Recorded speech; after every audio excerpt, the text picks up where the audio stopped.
The first sign that something was wrong came on a quiet Tuesday night at the Mountain View Observatory. Dr. James Miller was reviewing data from the new Deep Space Telescope when his computer screen lit up with unusual readings. "This can't be right," he muttered, adjusting his glasses.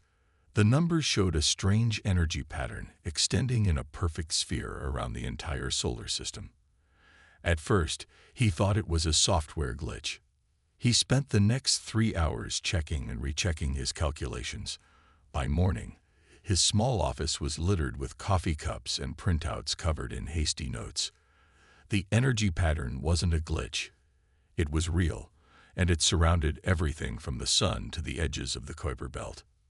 Miller called his colleague Tom Baker, who ran the data through different instruments. "James, these readings are impossible. It's like there's a wall out there, but it's made of pure energy." Within days, observatories worldwide confirmed the discovery. The barrier was massive, ancient, and definitely artificial. News channels buzzed with speculation, and social media exploded with theories.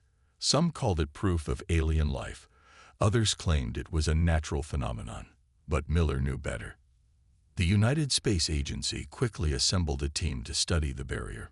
They sent probes toward the edge of the solar system, each one carrying different sensors and instruments. Miller watched from mission control as the first probe approached the barrier's edge. "Probe 1 approaching boundary," announced the flight controller. "Distance, 10,000 kilometers, 5,000, 1,000. The room fell silent as they watched their screens. The probe's sensors showed the barrier growing stronger. Then, without warning, the probe stopped transmitting. When they got the last images, they showed the probe being gently pushed back, as if it had hit an invisible wall. Over the next month, they launched 5 more probes. Each one failed differently. Some lost power, others spun off course, and one simply disappeared. The barrier wasn't just stopping them. It was actively preventing anything from passing through. Miller spent countless nights studying the barrier's energy patterns. He discovered that it pulsed in regular intervals, like a heartbeat. More surprisingly, the technology behind it was billions of years old. Whatever built this had done so long before humans existed. "Look at this pattern," he told Baker one evening, pointing to his screen. "It's not random. There's a message hidden in these pulses." Working with code breakers and linguists, they began to decipher the pattern. It wasn't just a barrier. It was a message left by an ancient civilization. They called themselves the Watchers, and they had built something around Earth that went far beyond a simple wall.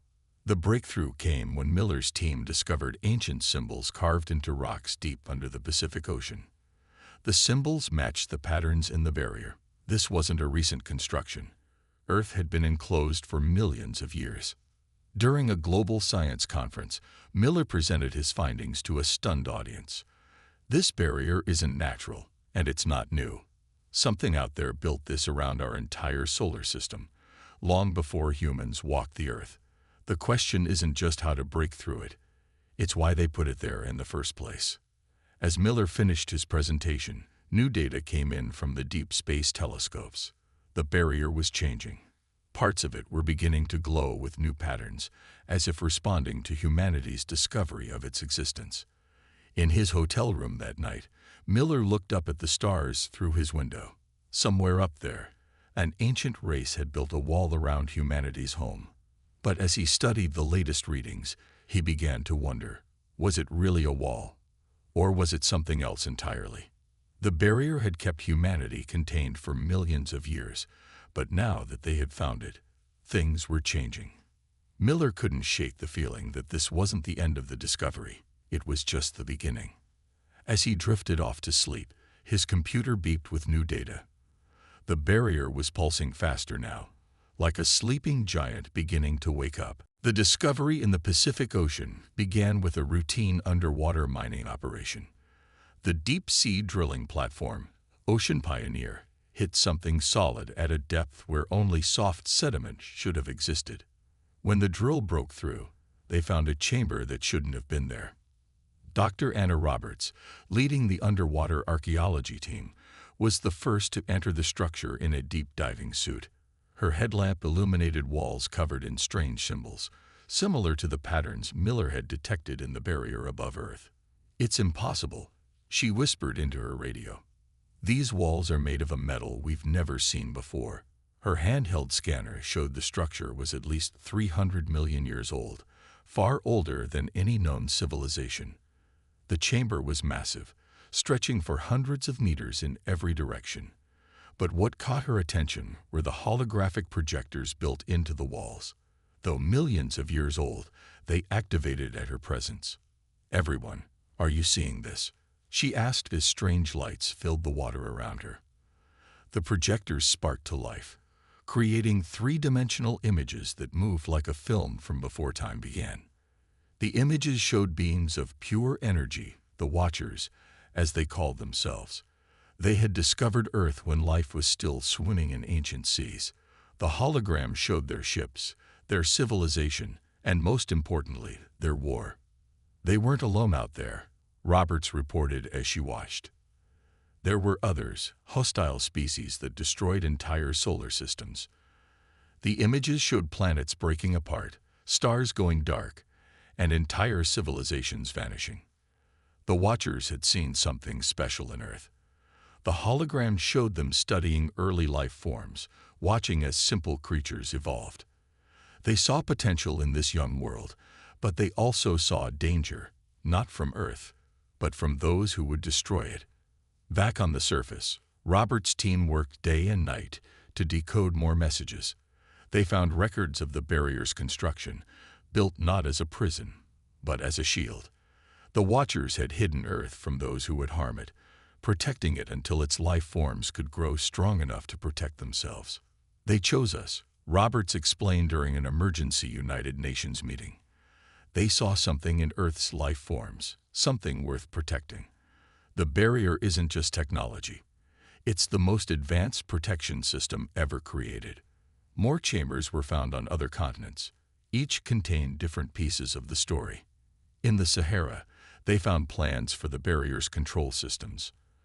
Under the ice in Antarctica, they discovered records of other worlds the Watchers had tried to protect. But the most important discovery came from a chamber found deep in the Amazon rainforest. It contained a message left specifically for humanity, meant to be found only after they discovered the barrier's existence. Roberts stood in the chamber, reading the translated message to her team. "To the children of Earth, when you find this, you will have grown enough to understand. We built the barrier not to contain you, but to protect you until you were ready.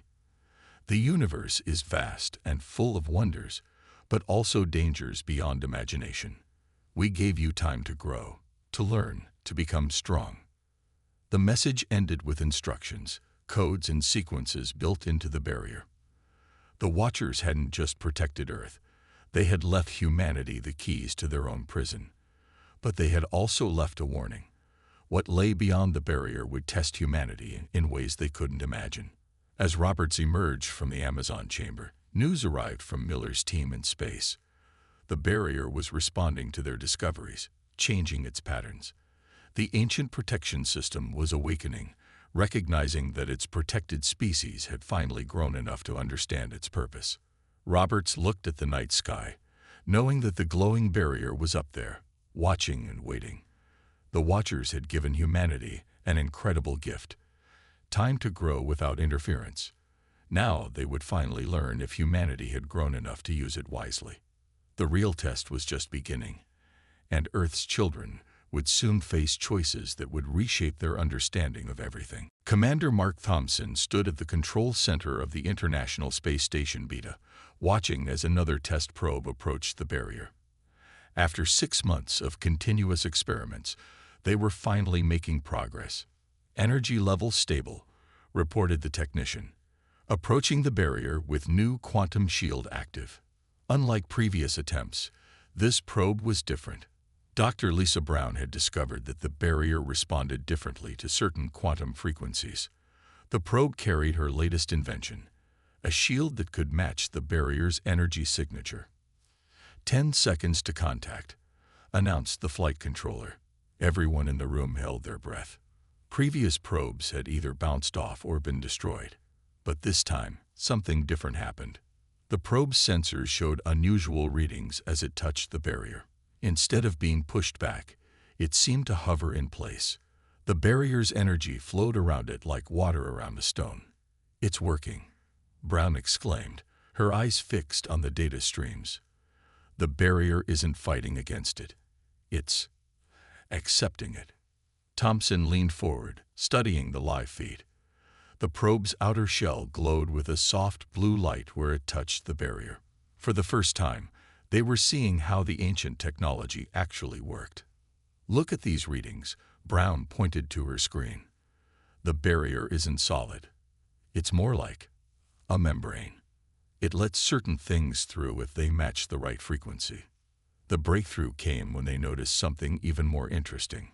During certain cosmic alignments, when specific planets and stars lined up, the barrier's strength fluctuated. These moments created natural weak points. "It's like a combination lock," Thompson explained to his superiors. "The Watchers built in natural windows of opportunity. We just need to learn how to predict them." They spent weeks mapping these fluctuations. Each alignment created a different pattern in the barrier. Some made it stronger, others weaker. It wasn't just random. It was a carefully designed system. The next test involved sending a larger probe through during one of these weak points. They waited 3 weeks for the perfect alignment, when Jupiter, Mars, and a specific star cluster lined up exactly right. "Launch window opens in 5 minutes, announced the flight controller. Thompson watched as the new probe, equipped with Brown's quantum shield, approached the barrier. This time, they added something new. Based on the ancient messages they decoded, they'd programmed the probe to emit a specific energy signature, like a key fitting into a lock. "Contact in 3, 2, 1. The probe touched the barrier, and for a moment, everything seemed normal. Then something amazing happened. The barrier rippled, creating a small opening just large enough for the probe to pass through. "We have breakthrough," shouted the controller. Probe has passed the barrier, receiving data from the other side. The room erupted in cheers, but Thompson kept his eyes on the screens. The probe was sending back its first images from beyond the barrier. Humanity's first true look at what lay beyond their cosmic prison. The images showed space that looked different from what their telescopes could see through the barrier. There were signs of artificial structures in the distance, ancient and abandoned, but definitely not natural. "The Watchers left more than just the barrier," Brown said quietly, studying the images. "There's a whole network of their technology out there, waiting for us."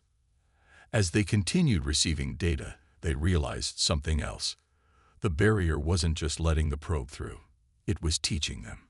Each successful test revealed more about how the ancient technology worked. Thompson looked at the main screen, where the probe's signal showed it moving further into uncharted space. They had finally found a way through, but this was just the beginning. Now they needed to figure out how to send something bigger, something that could carry humans beyond their ancient shield. "Prepare for probe retrieval," he ordered, "and start analyzing every bit of data. We're going to need all of it for what comes next." The barrier had kept its secrets for millions of years. Now, piece by piece, it was showing humanity how to take their first steps into a much larger universe. Operation Starbridge began on a cold morning in December. Representatives from every space-capable nation gathered at the new Global Space Center in Geneva to launch humanity's most ambitious project yet. "The ships need to be perfect," Thompson told the assembled engineers. "We get one shot at this. If we fail, the barrier might not give us another chance." 3 massive vessels took shape in orbit, each designed to carry different aspects of the mission. The first, Pioneer, would test the path through the barrier. The second, Pathfinder, carried the main scientific equipment. The third, Prometheus, would transport the crew. Dr. Brown led the team developing the quantum drive systems. Based on their successful probe tests, they knew they needed to match specific energy frequencies to pass through the barrier. But scaling up from a small probe to a full-sized ship proved challenging. The power requirements are enormous, she explained during a briefing. We need to generate enough energy to create a quantum bubble around each ship, but keep it stable long enough to pass through. The ship's construction took 18 months. Each vessel incorporated technology reversed engineered from the ancient chambers found on Earth. The hull plating contained elements that resonated with the barrier's frequency, and the navigation systems were designed to detect the cosmic alignments they needed. "Look at this," Brown showed Thompson one day, pointing to new data from their sensors. "The barrier doesn't just let things through, it can actually help push them. If we time this right, we could use its energy to boost our ships." The crew selection process was intense. They needed people who could handle not just the physical challenges, but the psychological impact of being the first humans to leave their cosmic sanctuary. 200 candidates were eventually narrowed down to 15. As launch day approached, the Global Space Center hummed with activity. Scientists ran final checks on the ship's systems while crews loaded supplies and equipment. The mission had one primary goal: establish a permanent presence beyond the barrier and learn more about what waited for them. "Final alignment in 48 hours, announced the mission controller. They had chosen a rare moment when 5 planets would line up perfectly, creating the largest window they'd ever detected in the barrier. Thompson stood in the command module of the Prometheus, running through pre-launch checks. Through the viewport, he could see Earth below, beautiful and blue. Somewhere up there, the invisible barrier that had protected them for millions of years waited. "All ships report ready," came the call from Mission Control. "Weather conditions optimal. Quantum drives charging." The launch sequence began. First, Pioneer detached from the construction dock, its engines glowing as it moved into position. Pathfinder followed, taking up its place in the formation. Finally, Prometheus, with Thompson and his crew aboard, moved into position. "Remember," Brown's voice came over the radio from Mission Control, "the barrier will react to our presence. When it opens, don't hesitate. We don't know how long the window will stay active." The ships moved in perfect formation toward their calculated breakthrough point. Sensors showed the barrier's energy levels fluctuating as the planetary alignment reached its peak. "Quantum drives at full power," reported the engineer. "Barrier response detected." Thompson watched as the space ahead began to shimmer. The barrier, invisible to normal eyes, became visible as their ship's energy interacted with it. It looked like a curtain of light, rippling in a cosmic wind. "All ships, commence breakthrough sequence," Thompson ordered. This was the moment everything had led to. Success would mean a new chapter in human history. Failure could trap them inside forever. Pioneer reached the barrier first, its quantum field glowing brightly as it made contact. For a moment, everything seemed to pause. Then, slowly, beautifully, the barrier began to part. A passage opened in space itself, leading to the unknown. Through it, they could see stars they'd never seen before, untouched by the barrier's distortion. "This is it," Thompson said to his crew. "Everything we've worked for. Let's make history." The 3 ships moved forward, ready to carry humanity beyond its ancient sanctuary for the first time. The 3 ships passed through the barrier in perfect formation, their quantum drives humming with power. As they emerged on the other side, the crew's first reaction was stunned silence. The universe looked different here, clearer, more vivid, untouched by the barrier's protective distortion. "All ships report status," Thompson commanded, his eyes fixed on the sight before them. "Pioneer stable," came the first response. "Pathfinder functional," followed the second. "Prometheus systems nominal," his own engineer confirmed. But it wasn't the success of their breakthrough that held everyone's attention. It was what they saw in the space around them. Massive structures floated in the void. Ancient installations left by the Watchers, still operating after millions of years. "Look at those energy readings," Brown's voice crackled over the comm from Pathfinder. "These aren't just abandoned relics. They're active. They're watching us." As if responding to her words, The nearest structure began to glow. Beams of light swept over their ships, scanning them. Then, a message appeared on every screen, translating itself into human languages. Verification complete. Human species identified. Security protocols disengaging. Access granted to Archive Station 1. The largest structure opened like a flower, revealing a docking bay sized perfectly for their ships. Thompson made the decision quickly. All ships, move in. Maintain formation. Stay alert. Inside the station, they found something none of their theories had predicted. It wasn't just a defensive outpost. It was a library, a museum, and a message center all in one. The Watchers had left their entire history here, waiting for humanity to find it. "This is incredible," Dr. Brown whispered as they entered the main chamber. Holographic displays activated around them, showing scenes from across the galaxy. They weren't just protecting us. They were preparing us. The truth unfolded in the ancient recordings. The Watchers hadn't been alone in the galaxy.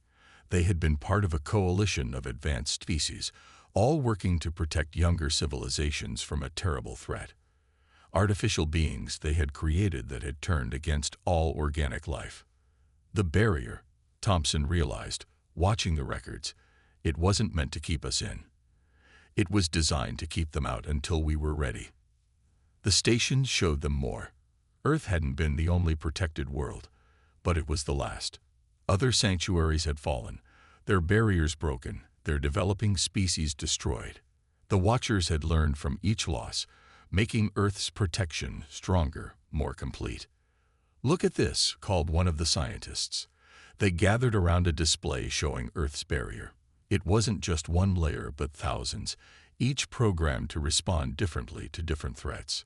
The Watchers had poured all their remaining knowledge and technology into protecting humanity's cradle. Then came the most surprising revelation. The barrier wasn't just a shield. It was a training ground. Every probe they'd sent, every test they'd run, had been part of a carefully designed learning process. The barrier had been teaching them, preparing them to take their place among the stars. "They knew," Brown said softly, reading through the data. "They knew they wouldn't survive to see us reach this point, so they left everything we'd need to continue their work." The final message from the Watchers played in the central chamber. It showed their last moments as they activated Earth's barrier and prepared for their final stand against their creation. To the children of Earth, the message began, "If you're seeing this, you've proven yourselves ready. We couldn't save the others, but we gave everything to protect you. Now our legacy, our knowledge, and our hope rest in your hands." Thompson stood in silence, watching the message end. Through the station's windows, he could see Earth's barrier glowing faintly in the distance. What they had thought was a prison was actually humanity's nursery, protecting them until they were strong enough to face the galaxy's dangers. "Send word back to Earth," he ordered. "Tell them we found something more important than freedom. We found our purpose." The barrier had done its job. Now it was humanity's turn to step up and become what the Watchers had hoped they could be: protectors of life in a dangerous universe. The return journey to Earth felt different. Commander Thompson's fleet carried more than just data. They carried a decision that would change human history forever. The barrier shimmered as they passed back through, no longer a mystery, but a gift they finally understood. "All frequencies open," Thompson ordered as they approached Earth orbit. "This message needs to reach everyone." The world watched as the mission's findings were broadcast globally. In homes, offices, and public squares, people gathered around screens to learn the truth about their cosmic sanctuary. The images from Archive Station 1 showed both the wonders and horrors that existed beyond their protected zone. "We found thriving civilizations," Thompson reported to the Global Council. "But we also found dead worlds, planets where nothing remains but ruins and silence. The choice before us is clear: remain under the barrier's protection, or emerge and face what's out there." Dr. Brown presented the technical data. The Watchers had left humanity more than just warnings. They had left weapons, shields, and technology beyond anything Earth had dreamed possible. All of it waited in scattered stations beyond the barrier, ready for humanity to claim. "We can activate the barrier's full defensive capabilities," she explained. "Or we can extend it, create new sanctuaries for other young civilizations. The Watchers left us everything we need to become what they once were." The debate raged for weeks. Some argued for caution, wanting to stay protected until they were better prepared. Others pushed for immediate action, eager to explore and expand. The decision would affect not just Earth, but potentially countless other worlds. Commander Thompson led the first official expedition beyond the barrier, testing the Watchers' defensive systems. The Prometheus, now upgraded with ancient technology, moved through space with newfound power. They found their first test case near a distant star system. A young civilization, barely into their space age, was under attack from automated drones, remnants of the ancient war. The choice became real: help them or turn away. "Launch defensive protocols," Thompson ordered. His ship moved to intercept the drones, using the Watchers' weapons for the first time. The battle was brief but decisive. The drones, ancient as they were, couldn't match the defensive technology humanity had inherited. The grateful civilization looked up at their saviors in awe. Humanity had taken its first step as guardians rather than the guarded. Back on Earth, the decision became clearer. The barrier had protected them during their childhood as a species. Now it was time to grow up and protect others. "We can't hide forever," Thompson told the Council. "The Watchers chose us for a reason. They saw something in us, the potential to be better, to do what they couldn't finish." The plan they developed was bold. Earth's barrier would remain, but it would be modified. Rather than just protect, it would serve as a base of operations. Humanity would extend its protection to other developing worlds, while learning to face the dangers that still lurked in the galaxy. The first new sanctuary barrier was erected around the civilization they had saved. As the energy field stabilized, Thompson watched from his ship's bridge.